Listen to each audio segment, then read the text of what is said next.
E fala, torcida São Paulina, começando mais um vídeo no canal. Do vídeo de agora trazendo todas as notícias dessa terça-feira do nosso querido tricolor São Paulo, que enfrenta o Atlético Paranaense em busca da classificação para ir para a próxima fase da Copa do Brasil. E também temos notícias sobre o retorno finalmente do nosso carequinha Lucas Moura. Nosso Eterno 7 está de volta. Antes de mais nada, já sabe, deixa aí embaixo, deixa seu like, se inscreva no canal, ative o sininho de notificações, vídeo no canal todos os dias e comenta aí também de onde você é, qual cidade, qual estado. Tô curioso para saber de onde vocês são. Bora assistir o vídeo junto, no final eu volto, trago a minha opinião, a gente vai falar muito sobre São Paulo, sobre Copa do Brasil, Libertadores e Lucas Moura. Créditos e direitos autorais deixa na descrição, sem mais enrolação, simbora pro vídeo. Mas antes eu não tenho que dar um recado não, diretor? Não? Daqui a pouco eu dou um recado. Marina Buffon está no CT da Barra Funda com as informações do São Paulo. Boa noite, Má. Como é que está a preparação do tricolor para o jogo de amanhã contra o Atlético Paranaense pela Copa do Brasil? Olá, Michele, boa noite para você, para todo mundo que está acompanhando a gente nessa terça-feira. A preparação está finalizada, inclusive, enquanto a gente estava se preparando aqui para entrar ao vivo, o ônibus do São Paulo passou por aqui. Eles vão, agora à noite, vão pegar o voo fretado até o sul do país, porque amanhã esse jogo importantíssimo aí para as pretensões do clube no restante da temporada, esse jogo da volta das oitavas de final da Copa do Brasil contra o Atlético Paranaense, às 7h30 da noite, lá na Arena Liga, né? Arena da Baixada. O São Paulo tem a vantagem do empate, já que no Morumbi acabou vencendo por 2-1. Sobre o jogo de amanhã, ainda o clube não divulgou informações sobre relacionados, sobre quem viaja, quem não viaja, mas as informações que a gente tem são de que o departamento médico continua o mesmo daquele que a gente já conheceu aí do final de semana. Por exemplo, o Lucas não deve ser utilizado nesse jogo de amanhã, mas sim em alguns minutinhos do final de semana pelo Campeonato Brasileiro. Isso a gente já vem falando já desde a semana passada, lembrando que o São Paulo volta a disputar a Libertadores na semana que vem. Então a ideia justamente é que o Lucas tenha esse preparo físico, retorne aos gramados aos poucos e alguns minutos devem ser utilizados então no sábado contra o Vitória para ele voltar a campo na próxima terça-feira pela Libertadores. Também não vai estar por lá o Wendel, mas o Alan Franco, o Ferreira, que estavam suspensos no final de semana, voltam a ficar à disposição. Provavelmente Alan Franco deve ser o titular ali na tríade de zaga formada pelo Hernan Crespo. E o Ferreira também pode ser utilizado como titular ou não, enfim, começar no banco de reservas. O Rodriguinho, que teve um problema no rosto no jogo da Copa do Brasil, precisou levar ponto e tudo mais, deve estar à disposição normalmente, pode começar no banco de reservas ou também como titular. Então essas são as informações prévias do São Paulo, que ainda não divulgou como é que foi esse treino de hoje, como é que foi essa finalização da preparação, mas isso é que eu trago para vocês agora. Além disso, nessa terça-feira, o São Paulo lançou a sua terceira camisa da temporada 2025. Tô sabendo que vocês receberam aí na redação a camisa e olha, modéstia à parte, ficou muito bonita essa camisa 3, que completa aí as 3 camisas do ano de 2025, que fazem uma homenagem à conquista do Tri Mundial lá em 2005 no Japão, então 20 anos daquela conquista. Só que essa camisa agora, preta, ela faz uma homenagem aos goleiros, melhor dizendo, ao Rogério Ceni, a camisa que ele utilizou naquela final preta, e vocês devem se lembrar, principalmente os são paulinos, daquela defesaça que ele fez na falta cobrada pelo Gerrard. Então, simplesmente tem até a minutagem ali, 56, 2.01, que foi justamente quando o Rogério Ceni fez aquela defesa, além de outras alusões ali àquele Mundial conquistado pelo esse elenco são paulino, que teve como modelos, assim como nas outras camisas, Lugano, Josué e Mineiro. Tá certo, gente? Então, amanhã, hoje, né, como eu falei para vocês, o ônibus já foi aí para o aeroporto, hoje o elenco viaja, amanhã tem esse jogo importante. Quero saber a opinião de vocês sobre essa camisa também por aí. Legal, Má, muito obrigada por todas as informações. Osmar Garrafa, tá contigo. Deixa eu mostrar aqui a camisa que a Marina falou, antes de vocês comentarem a volta do Lucas e tudo mais. Olha este presente que o Mesa Redonda vai dar para vocês no domingo. Terceira camisa da coleção 2025 do São Paulo. Ai, caiu no chão o papel. Linda, hein?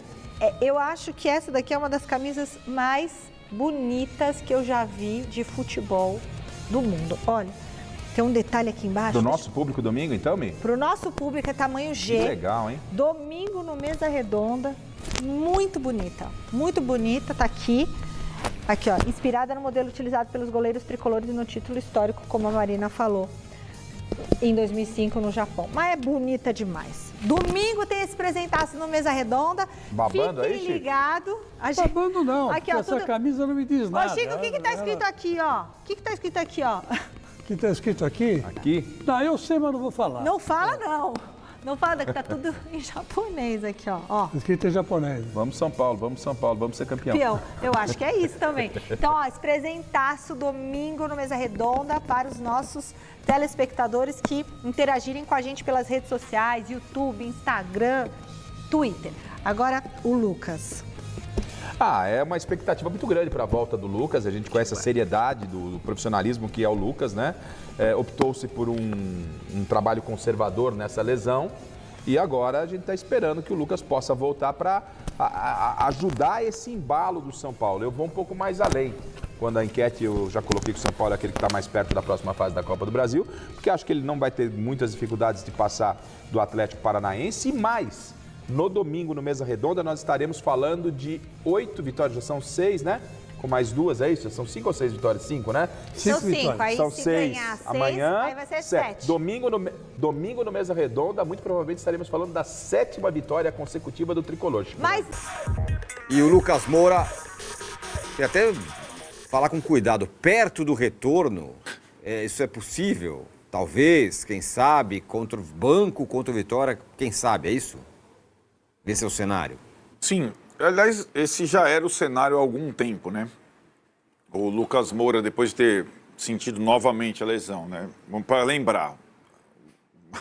Olha quanto tempo, né? Nós estamos falando da final do Paulista entre Corinthians e Palmeiras, no primeiro bloco, certo? 27 de março. A semifinal foi Palmeiras e São Paulo, correto? Portanto, 15 dias antes, né? O Lucas se machucou, certo? Na semifinal do Paulista. De lá para cá, aí ele se machuca, não faz a cirurgia, faz o tratamento convencional, volta e joga 2 pedaços de partida, uma pelo Brasileiro e uma pela Libertadores. Volta a sentir. E aí sente uma outra lesão, na verdade, no mesmo joelho. E aí faz a programação para voltar depois no Mundial. Aí começa a treinar normalmente com dores, com muitas dores. E aí faz aquele procedimento / infiltração. Mas, desde que voltou ao treinamento pós-mundial, a perspectiva era que ele fosse relacionado para a partida de quartas de final, melhor, oitavas de final da Libertadores contra o Atlético Nacional de Medellín. Então eram 3 meses de ausência, e esses 3 meses vão se completar lá no Atlético Nacional de Medellín. Porém, voltar depois de 3 meses no Atanásio Girardot para tentar fazer um negócio é uma coisa. Voltar depois de 3 meses no banco contra o Vitória para se ambientar novamente ao jogo, então esse é, em tese, o planejamento, ele estar relacionado para o jogo contra o Vitória no sábado pelo Campeonato Brasileiro. Está fora, evidentemente, do confronto decisivo de amanhã contra o Atlético na Arena Baixada, no sintético. Eu até olhei aqui, 10 de março, quando ele cai no Allianz Parque, 10 de março. Daqui 5 dias completa exato 5 meses do primeiro momento lá do problema. O que eu acho que o Lucas vai fazer é um pouco o que o Yuri fez, né? Quando ele vai para o Newton Santos para ganhar alguns minutos para jogar contra o Palmeiras. Exatamente a mesma coisa.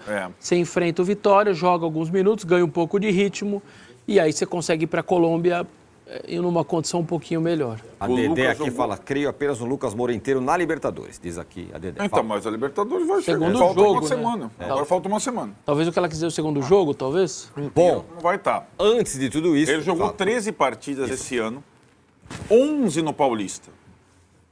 Ou seja, fora o Paulista, ele jogou 2 partidas, pedaços das partidas. Sem começar jogando, aliás. Realmente. Antes de tudo Ele isso... precisa de alguns minutos antes de chegar na Libertadores, viu, Tira? Senão não sim. adianta nada. Claro, claro. Antes de tudo isso, tem o Atlético Paranaense nessa quarta-feira, conhecido como barbado. amanhã. Pule de 10. Não, nunca foi, né? Nunca O foi. São Paulo lá Ah, não vai foi. ser agora. São Paulo nunca foi, exatamente. São Paulo venceu por 2-1, podia ter sido até melhor no jogo de ida, mas 2-1, o jogo tá vivo. E aí qual a estratégia? Poupa metade, vai o Jandrei, né? Acho que não vai o Jandrei dessa vez, no jogo de volta. Creio É porque o negócio se descortinou, viu, Massa? Antes era assim, se livra da Copa do Brasil porque vamos cair no Brasileiro, não serve, não adianta. Agora o cenário é outro. O São Paulo já está na parte de cima da tabela, tem a Copa aí, tem... Não, agora se fizer isso, tá errado, né? Poupar Mudou. e tal, Aí, abandonar o negócio. Abandonar, tá errado. É aquilo, né? Vamos lá. É por isso que eu coloco sempre os dois lado a lado. Jogaram no domingo. O Internacional fez isso. Ganhou 3 seguidas no Brasileiro, empatou uma, foi para a posição do São Paulo. Vou com tudo na Copa do Brasil. Perdeu em casa, se ferrou no Brasileiro, voltou a se aproximar da zona no Brasileiro e tem que ganhar no Maracanã para se classificar. Quando a cobertura é curta, você precisa saber usar. O Massa tampa ali, ó. Qual o pedaço do corpo você prefere cobrir? O pé, porque eu tenho frio no pé. É o pé. Então o São Paulo vai ter que decidir o que ele vai cobrir, né? Então, mas... O que acontece, só para eu acho que é uma dificuldade para qualquer time que tem frente tripla. O Flamengo, em tese, está fazendo a mesma estratégia do São Paulo, né? Com a diferença. Com a diferença tem elenco. Abre a torneira, sai um jogador. Sim, mas ele foi com o time principal no Brasileiro e não na Copa do Brasil. Perdeu na Copa do Brasil também. Sim. Né? Em casa. Está na situação, aliás, do Internacional. Poupando aquela vez, né? Poupando um pouquinho. Poupando alguns. Né? Não poupou o goleiro, mas poupou alguns. Mas onde eu quero chegar? Essa coisa de administrar... então eu vou priorizar Libertadores e Brasileiro e a Copa do Brasil fica em segundo plano. Mas a sequência de jogos, ela não é simples, né? Porque o brasileiro está sempre perto da Copa, com intervalos de 3 dias. Né? Então, nessa semana, para o São Paulo, racionalmente, faria sentido. Quarta, principal, terça, principal. Sábado, alternativo. Independentemente das... para ter um intervalo mínimo, né? Então, talvez tenha essa inversão, mas eu estou prevendo, São Paulo ainda vai treinar à tarde, vai de voo fretado à noite. Estou prevendo que o Crespo faça, nessa partida contra o Atlético e na partida contra o Vitória no final de semana, times mesclados.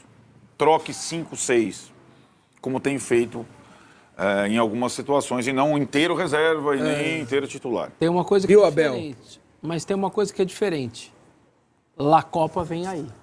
Sim. É diferente de você ter o meio de semana de Copa do Brasil, que aí... Exato. A outra coisa... Por isso que eu tô falando. A programação tem que ser para terça. Totalmente. O que eu preciso para terça-feira estar com todo mundo bem? Tá, peraí. Eu vou cuidar para terça, não é o domingo e muito menos depois da manhã. Acho que essa é a diferença do que foi a semana passada. Pô, então, eu tenho o Atlético Paranaense, aí eu vejo o que eu faço. O jogo é amanhã, né? Que mudou essa. É verdade. O São Paulo na Libertadores é terça. Terça. São Paulo joga quarta e sábado. Sábado e terça. Isso aí. Sim. Mas acho que o cuidar agora é cuidar para terça. A programação para ter terça. Eu discordo. É Libertadores, Márcio. Não, eu concordo que tem que ser Libertadores. Mas não tem essa meio a meio. Hoje é todo mundo e Vitória 2, 3. Não, mas o Palmeiras fez isso e você reclamou. Não, 2 ou 3. Não precisa ser o time inteiro. Mantém uma base ali e acabou. Entendeu? Cá hoje, amanhã, cara. E depois uma semana, quase uma semana, 6 dias para jogar a Libertadores. O São Paulo não vai cair, gente. Acabou essa história. Calma, torcedores. Eu estranhei. Pelo amor de Deus. É uma característica do time agora, com o Crespo. Mas eu estranhei, eu estava imaginando exatamente o que o Márcio está falando. Quando o São Paulo entra para jogar contra o Inter com 7 pendurados, e o Crespo deu entrevista, inclusive, sobre a utilização do Jandrei, o Rafael está pendurado há um tempo. Eu falei, o São Paulo vai tomar uns 5 cartões amarelos aí, enquanto o Vitória vai descansar uma turma. Só quem tomou foi o Luciano, que não estava pendurado. Então ninguém zerou, que seria uma situação, né, ali para... Depois do Vitória, o brasileiro é quem? Sport fora. Mas como ele é o entre os Atléticos Nacional. Como ele é o vice-presidente do departamento de detalhes, talvez ele pensou e o São Paulo não. Porque se o São Paulo tivesse pensado como ele, teria zerado. Ou uma outra coisa. A Vitória é muito ruim. Por mais que o Sport seja em último lugar, o São Paulo tem mais chance de vencer o Vitória em casa do que fazer ponto contra o Sport fora. Por mais que o Sport seja mal. Vai jogar em casa, parará. A estratégia pode ter sido essa. Nem que eu tome 10 cartões. Os dois times têm melhorado um pouco, né? Não é garantia, né? O Vitória claro que não é garantia. Botafogo no Newton Santos. O que ele tá falando é, numa dessas, segurar os cartões para tomar contra o Vitória e aí, entre a Liberta, você teria que jogar com o titular contra o Vitória. Ah, sim, tem essa também. Certo? Eles têm que estar no campo para tomar. Ah, sim. Né? Senão não adianta nada. Sim, faz sentido. Mesclar o tempo todo isso aí com o titular na terça Eu acho que vai acabar. Não é ruim também, não é uma má ideia, tá? Não é uma má idea. Mas como a coisa mudou da água pro vinho, há uma semana, antes do jogo contra o Atlético Paranaense, vamos entregar esse negócio, não serve, não dá pra nós. Entregar, colocar o time alternativo. Tá bom, e o Crespo fez isso. Pois é. Só que agora não se fala isso sobre amanhã. Sobre o time alternativo. Amanhã, peraí, vai agora crescendo o sarrafo. Vamos pôr o outro cara aí, porque o negócio tá diferente, né? Como é que é o salto? Sobrou uma grana, vou comprar uma picanha mais de primeira. Lá no CCT da Barra Funda, se eu tô nessa reunião no G4 Tricolor lá com o Muricy e tal, a minha reunião eu só começo assim. Eu parto de uma ideia, não ter o jogador nos 3 jogos. O que vocês vão fazer eu não sei, mas nos 3 jogos eu não colocaria nenhum. Ok? Amanhã, sábado e terça. O cidadão jogar os 3. Não. Um cidadão específico? Isso, um jogador jogar os 3. Tá. Isso eu tiro de cogitação. Tá. O Cedric falou que tá bem, vai jogar os 3 jogos. Não, você não vai jogar os 3. Nós vamos fazer um planejamento para todo mundo jogar no máximo 2. Revezando, mesmo revezando. Sendo que um desses jogos é o da Libertadores. Isso. Dos 3, o camarada não pode jogar os 3. Ah, tá. Para mim é muito apertado quarta, sábado em Medellín. É muito apertado. Significa que você vai ter que trabalhar com 2 jogos. Porque Por exemplo, eu ponho 4 caras, eu ponho 5 caras em Curitiba. Esses 5 obrigatoriamente não jogam no sábado. Olha. Mas possivelmente vai acontecer isso. Né? De preferência os 5 que não tem cartão, porque aí você já cuida contra o esporte. Vitória e toma cartão e... Para mim, o errado seria colocar o mesmo cidadão, pode ser até, sei lá, o goleiro, talvez eu vou exagerar. Qualquer jogador, pode ser jovem, bem fisicamente. Os 3 jogos, eu acho bobeira o cara jogar os 3 jogos. Eu parto disso, para depois decidir o que eu vou fazer. Meio a meio, titular e reserva, mas eu parto do seguinte, 3 jogos ninguém vai jogar nessas 3 partidas. A questão é que... Quantos dias? São 3 partidas em 6. menos de uma... Porque você joga quarta e terça, então dá com 2 6. viagens, né? Com 2 viagens. Não é simples essa sequência. Não é. Né? Já não era. Teve Porto Alegre, então são 4 partidas, 3 fora e só o Vitória em casa. Nesse período. Mas no recorte é 3 em 6, mano. Isso não é pouco. Gente, isso é brincadeira. Com o elenco com as limitações e os machucados. Agora, tem o adversário. O adversário tá derretendo no Atlético Paraná. Que também na partida de ida poupou os jogadores. Não deu certo. Empatou no final com o Paysandu. Tomou um gol no final, né? O técnico tá louco. No Morumbi saiu expulso jutando tudo. Deu fora do banco, quase chorando o Odair Helma. Depois o Atlético está numa situação tipo a do Inter. Na Série B, detalhe. Só que na Série B, né? E aí não é dinheiro, porque dinheiro, o contrato é o centroavante do Atlético Nacional de Medellín. Institucionalmente tá uma bagunça, o torcedor está contra. Então também tem que ver o que o Atlético vai fazer nesse período. Pode encarar como uma tábua de salvação ou adiar de novo para priorizar a Série B. Olho na tela com os números do Crespo no São Paulo. São impressionantes. 7 jogos. 5 vitórias, um empate e uma derrota. 12 gols marcados, 8 gols sofridos, um aproveitamento de 76%. Parece o Palmeiras jogando fora de casa. E é por isso que teve o grito ontem, exatamente por causa disso daí. Isso é um número... Qual foi o grito? Campeão! Vai dar certo. Campeão! Olha lá, olha isso. Os números são impressionantes. Agora, vou falar um negócio aqui pra vocês. Não dá pra entusiasmar muito. Mas eu acho que eu tô tendo um olhar para vocês, assim, para o torcedor do São Paulo, tem uma desconfiança muito grande, cara. É claro. Em cima do São Paulo. Né? Sabemos como é que funciona. A coisa mudou, é outra história agora, gente, não é, Vessa? É outra conversa. Por quê? Olha lá. Mas olha na tela. São 7 jogos. Mas ele teve... ficou 12 sem perder. Ele teve 20 dias trabalhando nesse time. O time não saiu do nada. Não é um time de proveta, entendeu? Não foi ali, pega aqui, põe ali, nasceu. Não, Ele teve um tempo. O time tá mostrando consistência. Não, os assim, jogadores estão afim. Não há dúvidas de que esse time joga São mais Paulo... do que os últimos times do Zubeldia. As últimas aparições do time do Zubeldia. Joga mais. Bem mais. Sim, sim. Isso tá posto. Não, eu tô assim, tá muito, assim, sabe, tá muito acuado. Não precisa disso, gente. Eu tô com o olhar de fora, tô vendo isso. Agora, tem uma clara evolução. Mas tudo bem, tem os moleques lá na base, o elenco é curto, dane-se. Tá Agora, indo, tá funcionando bem. Tem uma pequena armadilha tem que ter aí, cuidado. no sentido. Como o São Paulo ganhou da Copa do Brasil e deu uma escapada da parte de baixo, a galera já tá olhando a Copa do Brasil de outro jeito. Claro. E se amanhã dá tudo errado? Volta a perder. Eliminado. Então, eu acho que não passou essa segurança. Eu acho que o próprio técnico falou isso. E é assim como pro Corinthians. O São Paulo, Corinthians e Palmeiras, o Corinthians ganhou o primeiro jogo. O torcedor do Corinthians tem convicção que vai passar. O torcedor do São Paulo também. Ainda mais com o time que está na Série B, etc, etc. Né? Então, mas se não passa também, o buraco é grande também. Exatamente. Mas é obrigação do São Paulo passar. Ganhou o primeiro jogo, vai jogar. Não é fácil, não é mesmo. O Atlético Paranaense não é um time de Série B, ele está na Série B. Agora, diante de tudo que a gente está vendo do time do Atlético no primeiro jogo, com todas as preliminares que o Arnaldo postou aqui, sublinhou com toda a razão. É obrigação do São Paulo passar, cara, empatar o jogo e se classificar. Essa palavra obrigação na Arena da Baixada, tudo bem, com pode ser 2-1 só, coisa. eu acho beleza. exagerado. Pode ser que eu tenha exagerado na obrigação, mas, cara, dá pra fazer isso tranquilamente, né? Fichas. 6x4 pro São Paulo. Também, tô no 6x4 também, 6x4. 7x4. O São Paulo, que está em lua de mel com Hernan Crespo, não só pelos resultados, mas muito pelo desempenho. O São Paulo vem jogando mais do que vinha jogando com o Zubeldia, com exatamente os mesmos jogadores. Mudança de esquema, mudança de postura e um técnico que sabe avaliar e montar o time conforme as peças que você tem, conforme o jogo e conforme as características dos jogadores que você tem e também ao adversário. Todos os jogos que o São Paulo fez, talvez o jogo contra o Internacional tenha sido o jogo mais parelho, vamos dizer assim.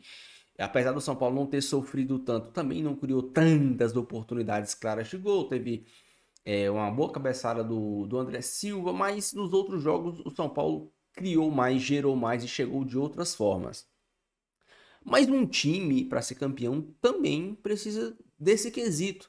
Às vezes não joga tão bem como quando jogou contra o Corinthians, como jogou contra o próprio Atlético Paranaense, que fez um jogo bem seguro contra o Atlético Paranaense. Jogou contra o Internacional, talvez não tão bem, mas ganhou o jogo. E aqui eu não estou falando que jogou mal. Falando que os jogos contra o Corinthians, contra o Atlético Paranaense, o próprio jogo contra o Red Bull, o Bragantino, foi um bom jogo do São Paulo. E o Crespo vem mudando, vem dando oportunidades para alguns e teremos logo mais o retorno do Lucas. E eu quero que você já comente isso. Chegou até aqui, comenta aí. Onde você acha que o Lucas deve jogar? Agora, ao meu ver, não tem discussão. O Lucas vai jogar no lugar do Alisson. Fazendo basicamente a mesma função que ele fazia com o Dorival. Por dentro, sendo o 10. Mas e quando o Oscar retornar? Qual será a posição do Lucas? Será que o Crespo vai deixar o Oscar no banco? O Lucas por dentro e continuar com Luciano e Caleri? Isso pode acontecer, mas não se surpreendam se o Crespo colocar o Oscar de 10, retirar o André Silva e fazer uma dupla de ataque com o Luciano e Lucas Moura. Não se surpreendam se o Hernan Crespo fazer isso. Porque ele vai ter um 10 pensante, capaz de armar o jogo, vai ter um cara muito decisivo, que é o Luciano, atuando onde ele mais rende, e vai ter um cara muito acima da média para dribles, arrancadas, explosões ao lado do Luciano, dentro da área. Quando o Lucas ele joga no meio, Ele tem as arrancadas, ele tem as explosões, ele tem esse sprint, mas ele tá ali mais no meio de campo, a uma certa distância do gol. Eu acho que o Crespo pode imaginar o Lucas fazendo o que ele faz com dribles, arrancadas e aproveitando não só a velocidade dele, mas a visão de jogo do Oscar ao lado do Luciano. O Crespo já disse em entrevistas que gosta do Oscar, que para ele o Oscar é um 10 clássico, um cara que organiza, que pensa o jogo, um cara acima da média, que antevê a jogada. E é por isso que o Oscar entrou de titular contra o Corinthians, porque ele dá dinâmica pro jogo. Ele precisa... Aqui eu não tô falando que o Oscar é um gênio da bola, que o Oscar é o novo... Não. Falando que as características do Oscar, elas são imprescindíveis pro sistema do Crespo. E para todo bom time tem que ter um bom camisa 10. E se você tem... Hoje, a criação do São Paulo, ela é feita em conjunto. Bobadilla, Marcos Antônio e Alisson em conjunto trabalham para gerar danos à defesa adversária. Com o Oscar em campo, você vai ter Bobadilla e Marcos Antônio. O Marcos Antônio que ajuda demais na criação, achando passes no Oscar e o Oscar podendo acionar tanto o Luciano quanto o Lucas na velocidade, na correria. Dois caras que pensam muito na frente de jogadores comuns. Agora, com a volta do Lucas Moura contra o Vitória, contra o Atlético de Nacional da Libertadores, não tem discussão. É o Lucas de 10 para ajudar na criação, para ter arrancada, para ter um drible. Porque a gente tem que entender e tem que lembrar que o Lucas também não é o 10. Eu vivi criticando o Luciano de 10, porque o Luciano não é o 10. O Lucas também não é. Mas ele gera jogo, ele cria de outras maneiras. Agora, imaginem, esse time do São Paulo é um time que tem muito embate, que tem muita roubada de bola e que tem o feeling do contra-ataque. Agora, imagine esse time roubando as bolas que vem roubando nos últimos jogos, entregando essa bola no pé do Lucas Moura com a defesa adversária minimamente desorganizada. Imagine o estrago que o Lucas Moura pode fazer arrancando e indo pra cima dos caras. O Lucas Moura, ele não dribla um, ele dribla dois até alguém derrubar ele. E dessa vez ele vai driblar um, vai driblar dois e vai ter o Luciano próximo da área, perto do gol, para receber essa bola e finalizar do jeito que só o Luciano sabe. Então, assim,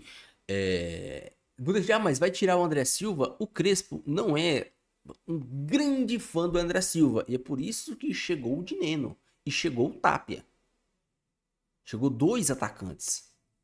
Vocês acham que se o Crespo fosse um fã absoluto do André Silva, que, ao meu ver, tem os seus méritos, sim, e pode jogar bem, porque o André Silva tem características muito diferentes do Caleri. O André Silva é um cara mais rápido, mais móvel, mais rápido que o Caleri, né? Mais rápido, mais móvel, mais ágil. É um cara mais técnico que o Caleri também, que aproveita e pode aproveitar também do Marcos Antônio e do Oscar e do próprio Lucas junto dentro de campo. Eu tô curioso para saber como o Crespo vai montar esse time com todo mundo à disposição, mas também tô muito ansioso e curioso para ver esse time com o Lucas atuando no meio de campo, tendo dois caras técnicos imóveis como o Marcos Antônio e Bobadilla, roubando essa bola e dando para ele, tendo um contra-ataque como oportunidade. Vai ser algo interessantíssimo de se ver. Para mim, o São Paulo, só com a volta do Lucas Moura, o São Paulo vai dar um salto de desempenho gigante. E aqui eu garanto para vocês, quando o Lucas Moura voltar e tiver minimamente bem fisicamente, o São Paulo vai ter um salto de desempenho, de nível de jogo muito alto. Porque hoje o São Paulo é um time bem honesto, bem organizado, mas que não tem ninguém diferente. O Luciano é um bom jogador, o Marcos Antônio é um bom jogador, o Enzo é um bom jogador, mas ninguém é diferente. Com a chegada do Lucas, o São Paulo vai ter esse cara que é diferente. E o Lucas já demonstrou que é. Infelizmente sofreu com lesões, mas se Deus quiser, da agora pra frente as coisas vão mudar. Deixa a sua opinião aí, deixa seu comentário, não esqueça de deixar o seu like e se inscrever no canal se você não for inscrito. Fiquem todos com Deus, até o próximo vídeo e valeu!